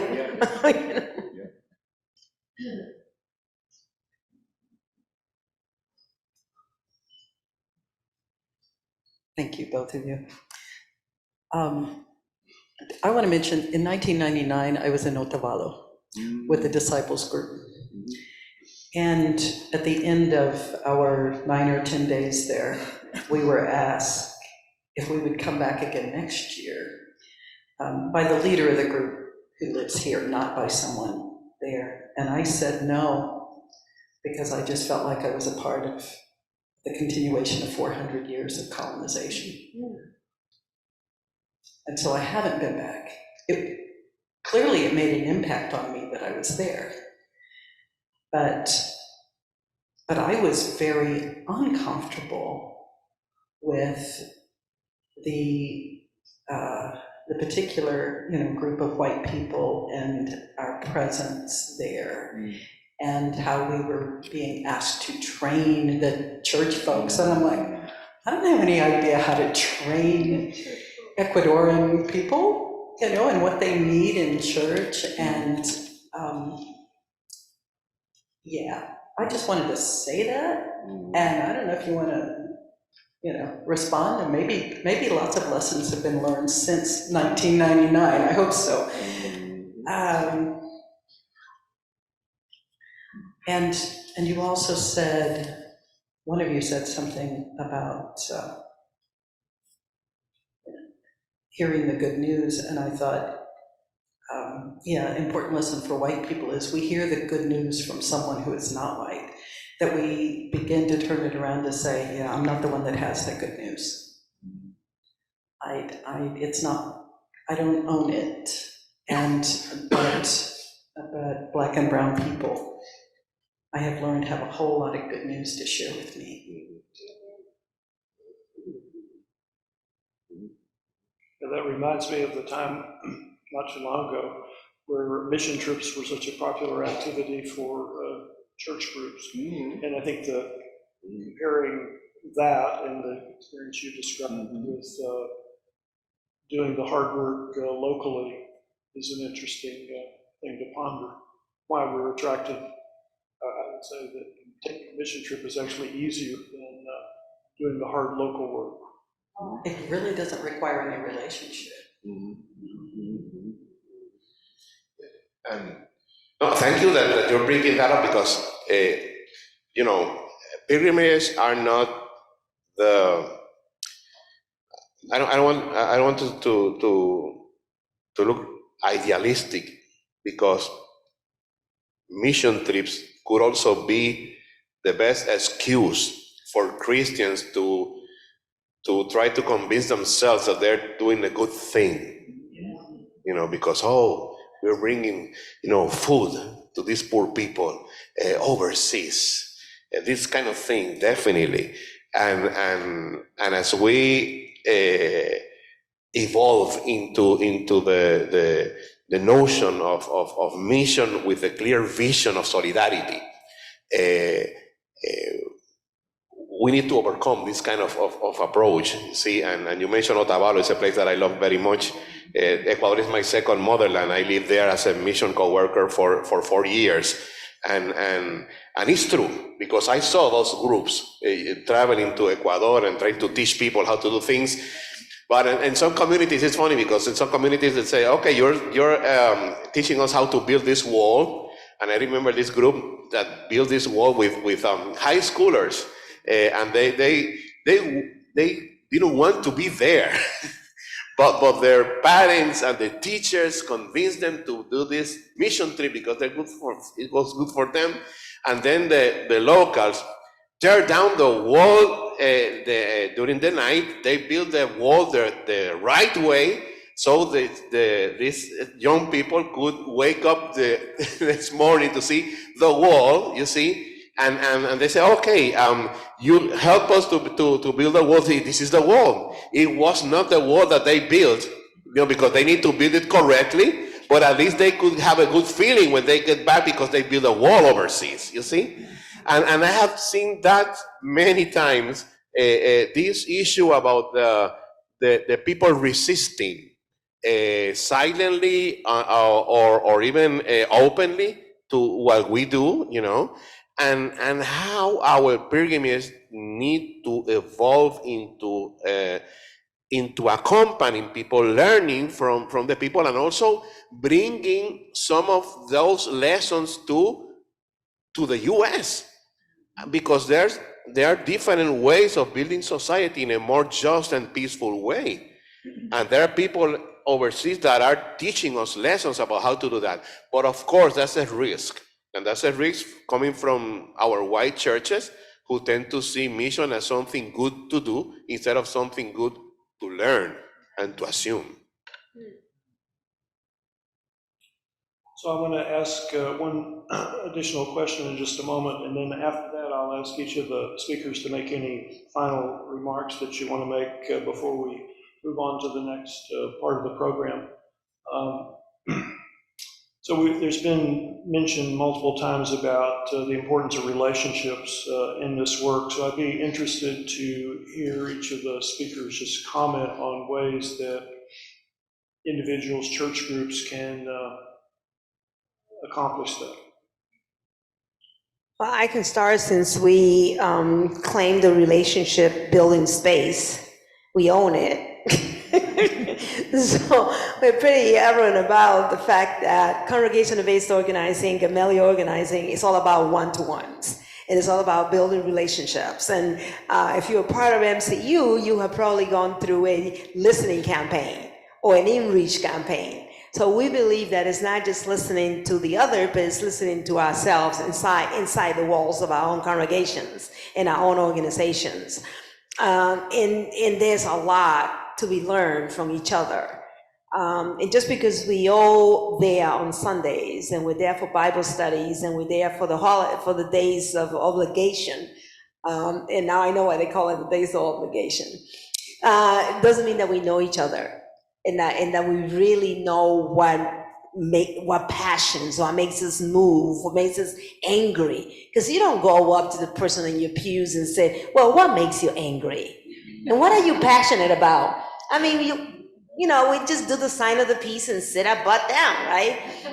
So I do think that for us, it is very important to, in community, build the courage to build relationships, not just with people we don't know, but go deeper with people that we think we know. And it's amazing how many assumptions we make. And it's not just in all the countries. Because when I was in Nicaragua with Witness for Peace, one of our Moravian sister from Eugene, Oregon, kept putting signs on the latrine about how to use the latrine, and was very upset because every day the sign was gone. And I didn't have the heart to tell her what they were doing with the paper, but where she has her instruction. But we do the same thing. We think we know people in our congregation, in our community, in our parishes. So I do believe that doing seriously listening campaigns, in committing to doing one-to-ones, which is a lifetime ministry, doing one-to-ones. It's not you do it during Lent, and thank God Lent is over. I don't have to talk to these people no more. That's not how it works. In Gamaliel, we are constantly saying, how many one-to-ones have you done this week? Because it's all about building that relationship. And you know that, because you've been to the training and it's a one-to-one machine during the week-long training, right, Bob? So we believe very strongly about building relationship and listening. That is what gets us in the path.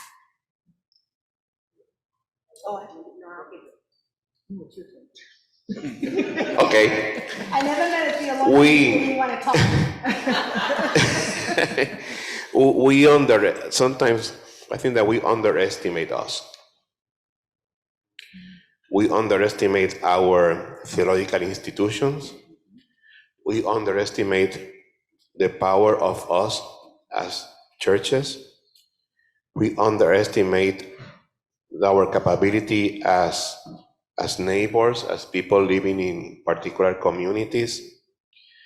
I think that we need to revisit our own capacities, our own capabilities, our own environment, and the resources that we have. I think that we need to get back into the 5 fishes and the 2 loaves. Because I think that we think that we don't have enough. And we have a treasure. Years of history, of legacy, of people that have fought before us, extraordinary testimonies, things that have been accomplished throughout the years. We tend to be pessimistic because of the times that we're living, but I think that we need to overcome those thoughts of feeling kind of isolated. And as I know this excellent pastor, this excellent organizer, all of you here gives me hope, because it's not only of what I am doing or the partners are doing in 22 countries in Latin America. It's about what is happening here. It's about what is happening in other different places. That gives me hope. Hearing you gives me hope. So I think that sometimes we underestimate our own capabilities, our own gifts and talents. So I think that we need to have more awareness of the tools that we have, of the curriculums that we develop, of the sermons that we preach. Because sometimes even we could think that the sermons that we preach are not as transformative as they are, because they're in the hands of the Spirit of God, not ours. It is not only our effort, it's also the effort of the Spirit of God. And we sometimes even underestimate God and the things that God is doing in these times. So I think that is something about getting more awareness of who we are and what we can do in the hands of God. Amen. Amen. I'm not going to follow that. Thank you. Thanks to all our speakers. So we'll wrap up this section. If we just want to give the speakers an opportunity.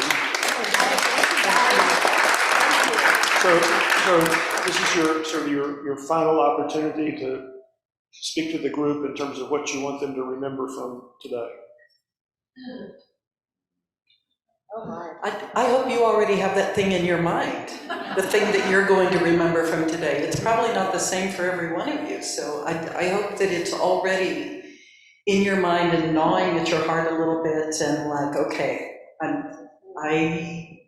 I feel agitated to take that first step. Whatever that step is for you, take that step. Well, I'm waiting for the mark of call to action. I'm an organizer, and it's all in the call to action. It doesn't matter what you do if there's not a call to action and you're ready to take action. And also to see and to acknowledge a new heart in what we do, our motivations.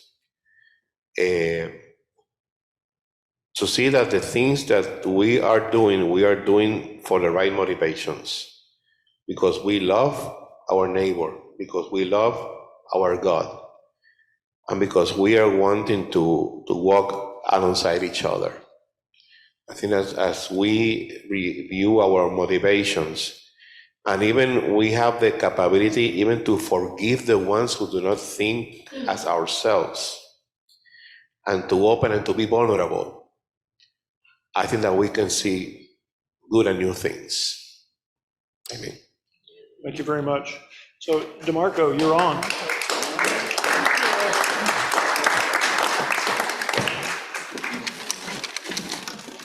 Thank you. Thank you, thank you, thank you. Oh, wow.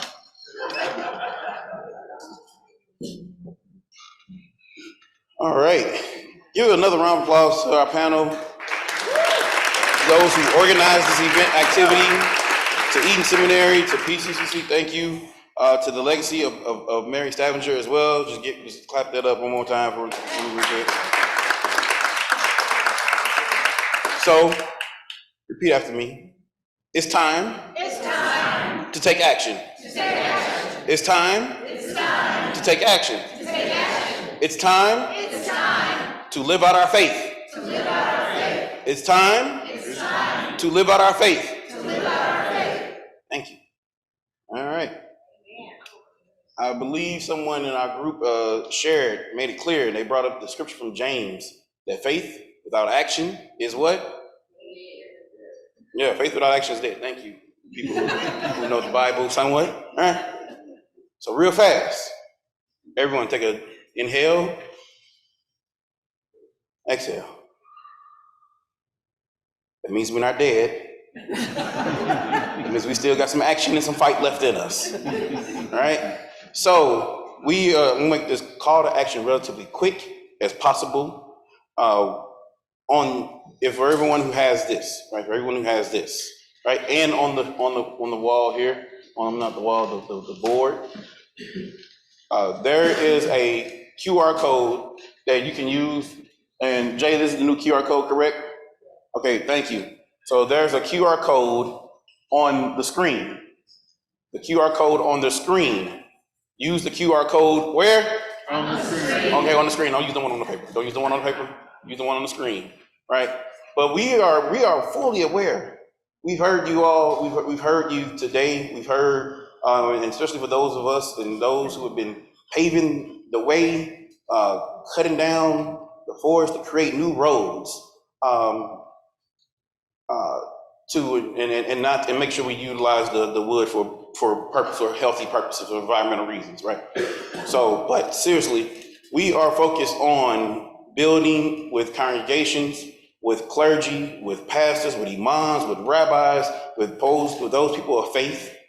And we've seen that it's when one of the top clergy folks in the congregation or in a group of people get together with the like-mindedness of that congregation, and they get clear on there. We usually say the word self-interest or congregational self-interest. It usually happens when we've seen the best actions, the most movement come from that type of atmosphere, that environment. When, just for conversation's sake today, a pastor and the congregation move together. We've seen what happens when a pastor moves without the congregation. It don't end well. We've seen what happens when a congregation does a bunch of stuff and the pastor is nowhere to be found. Normally doesn't end well that way too.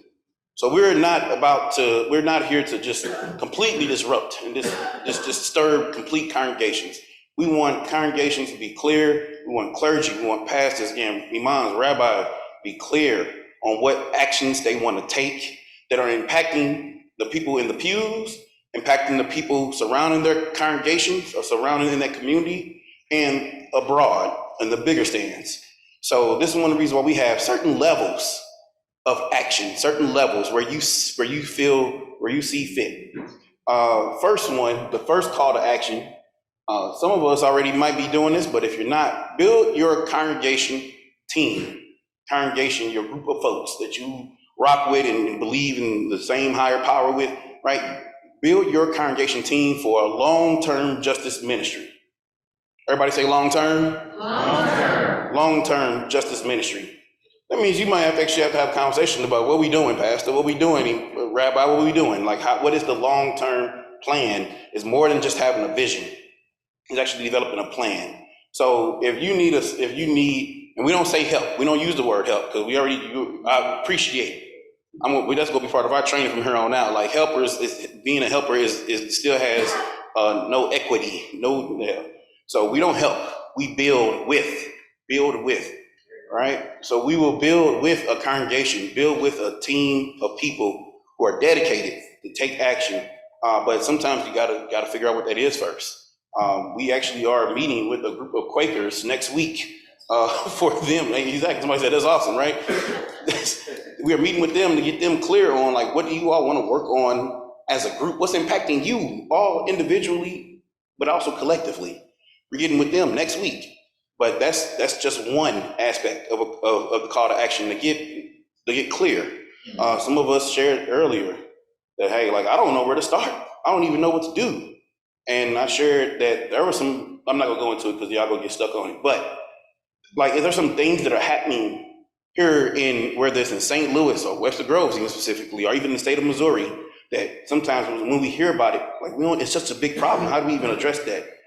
We can work with you and build with you to get clear on what action that you all can take as well. So the next piece is a direct action. Direct action. Everyone say direct action. Direct action. Direct action. All right. Thank you. I hope you all heard what Reverend Rebecca Turner shared, that when it came down to it, and she asked, hey, we don't need any more y'all casseroles. Thank you. We need organized money and organized people in order to exhibit our power in the public. Boots on the ground. And what happened? Say one more time, Rebecca Turner. Most churches. They're like, nope. Yeah, we believe Alex belonged there and that he can stay there. And that was it. For too many, not all, shout out to Kirkwood UCC, right? So, and I remember participating in some of those actions. I remember doing a banner drop on a highway at like 5 a.m. It was amazing, right? So exciting. Here's the thing. If you want to take a direct action, right? We're not talking about getting arrested, at least not right now. But if you want to take a direct action, there are certain opportunities you can actually take for direct action. There's a group that has been led by PCUCC, starting PCUCC, because the pastor and the congregation got clear on their self-interest, on the congregation's self-interest, that they got clear they needed to build some power in Webster Groves. It couldn't be just about PCUCC. It had to be about Webster Groves as a whole. And now they're recognizing that there are still some restrictive covenants that are showing up in Webster Groves. So for those who don't know about restrictive covenants, those are covenants. First off, the word covenant is a sacred word, it's a holy word. So the fact that there's a word when it comes to your housing, your homes, and saying that some people don't belong here, some people can't buy here, can't participate in the American dream of the economy. They're covenants, restrictive covenants in deeds and mortgages, things of that nature. Webster Groves, PCCC, and the group of and Webster Grove congregations are going to work towards eliminating. We just don't say, oh, that's just shame. We shouldn't do that. No, they're eliminating restrictive covenants. So that's one direct action if you are in the Webster Groves, or actually work towards that in wherever your congregation is, whether it's Florissant, Ferguson, Hazelwood, Clayton, Ladue, Maplewood, Richmond Heights, it doesn't matter, or St. Louis City. There are restrictive covenants that still show up.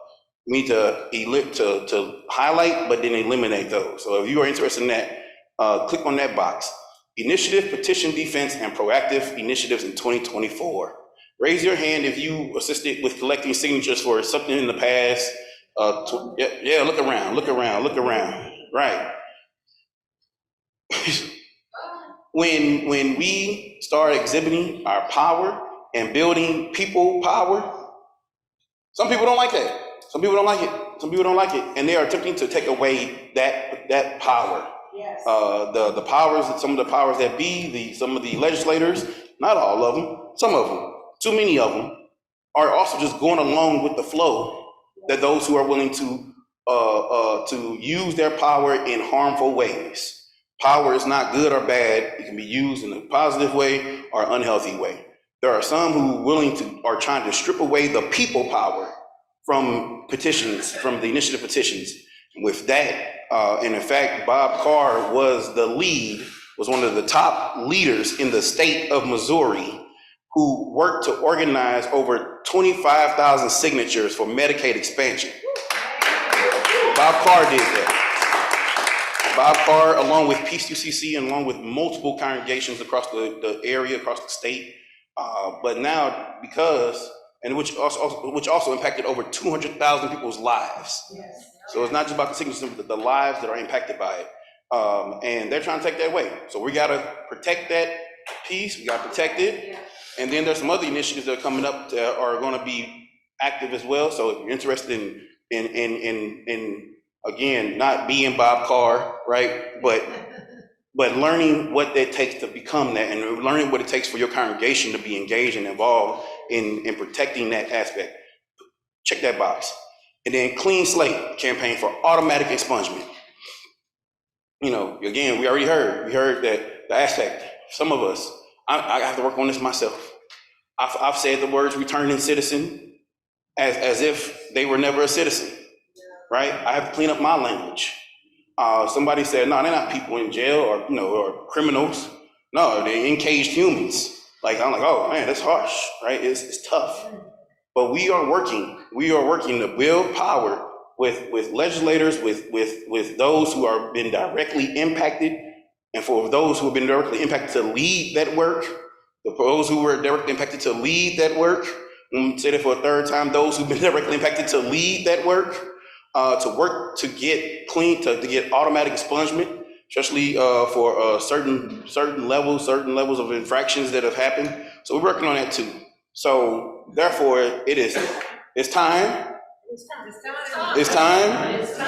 to take action.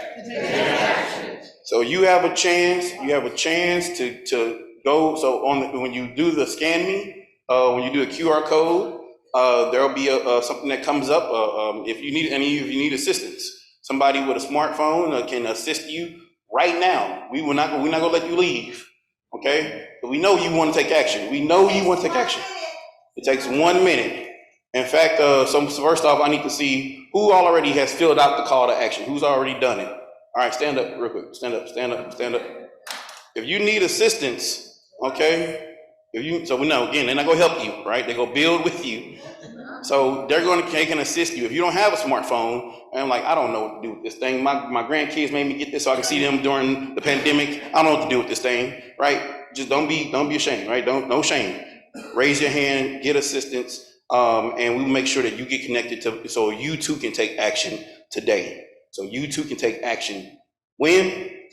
Today. And we want you to get clear on how you want to show up in the public arena to take action. We want you to get clear on how you are going to lead your congregation into action as well. Amen. So we'll take some time to fill out the form that it comes up. There's a form that comes up. Fill it out. Just for those who need assistance. The form isn't as great as we would like for it to be, right? We're trying to minimize the paper that we use. So, but again, somebody next to you will assist you with that. And then there will be follow-up. Someone will call you, an organizer will call you to follow up with you. So if you fill something out on the form and you like, I'm not sure about it, don't worry. Somebody will give you a call to follow up with you. Mm-hmm. Yeah, some people need to go up there because they're Yep. Zoom in. Yeah, come up if you need to.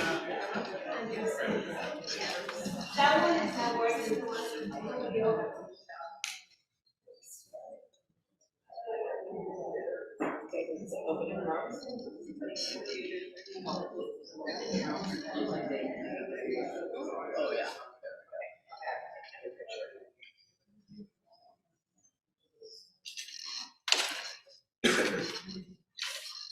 Remember, we're using the QR code on the screen, not on the paper.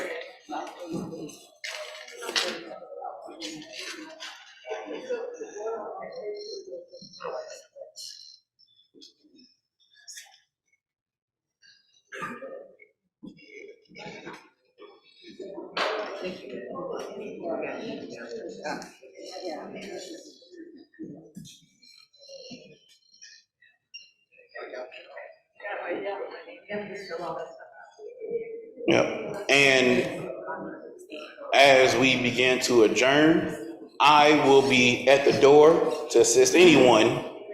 Who else will be at the door to assist people? Reverend Girth. Yep, we'll fill it out for you. Don't worry. We'll fill out the form with you and for you. Okay? So so as we continue to take action, it's time to adjourn. Because we start on time and there you go, end on time, and it's 12:20. Yes.